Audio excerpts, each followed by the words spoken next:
There we go. Can't make a video without my chair being able to lean back. Where would that leave me? Probably with better posture.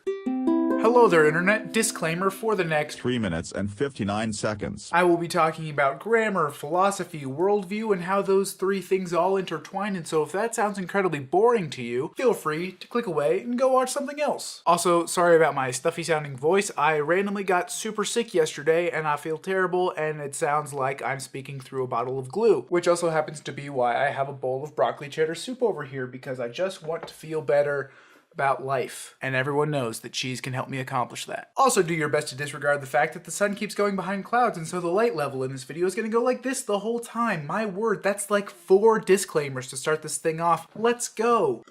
So I, like every true linguophile should, am subscribed to a word of the day email. Several days ago, the word that I received in my inbox was hayatul, which means something along the lines of or pertaining to the rain. Not a super interesting word, although I've never really heard it before, and so I thought it was kind of cool. But what was really cool is when I scrolled down to the bottom of the email and looked at the word origins. Because of course, what's the point of getting a word of the day if you don't study where the word came from in the first place? Turns out, it comes from the Greek noun hayatos, which means rain. Again, not super interesting. However, I kept reading through the paragraph and it got to the point where it explained where hiatos comes from. Specifically, it comes from the verb hyein. Although, to be fair, in Greek it should be huein, but for some reason, somewhere in history, U's got turned into Y's and everything is just crazy. That's a whole other point. But see, hyein or huein is the infinitive. It means to rain. And after the email explained that, it then went on to clarify that when the Greeks would talk about the weather, they would use the verb hué. If you don't know anything about Greek conjugations, which most of you probably don't, that doesn't mean anything to you, but I can tell you that that is the third person singular conjugation of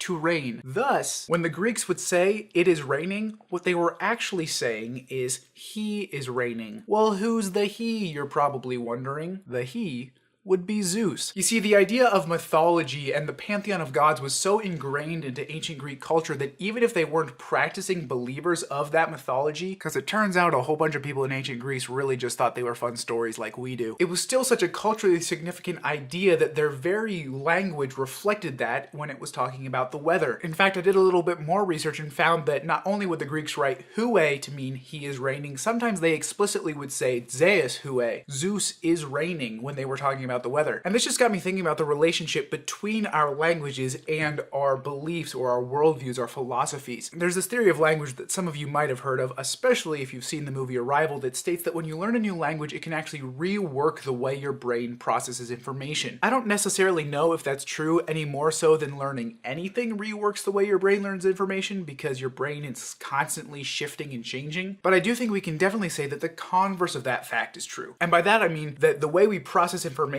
our philosophy, our worldview directly affects the language that we speak. So in English or in other languages like German, we just say it is raining. It's a completely impersonal concept. The weather is raining, or perhaps the rain is raining itself. It has a sort of reflexive subject. Because most people on a widespread American basis don't think that there's anyone up there making the water fall out of the sky. Of course, I think Job would probably disagree, but that's a whole other can of worms, and I don't want to get into theology right now. The fact of the matter is that words, the way we use them, the things we say, the words we tend to use the most can speak volumes about ourselves, about our culture, about our society, and the things that we value. Which, sidebar, is why it kind of breaks my heart that just a couple years ago, selfie was the Oxford English Dictionary word of the year. I mean, just think about what that says about our egocentrism and our identity idolatry. So I would encourage you, as you are speaking, think about the words you're using, think about what they say, and think about what they say about you. Because this is where I should insert some sort of catchy, poignant finishing line, and I don't have one.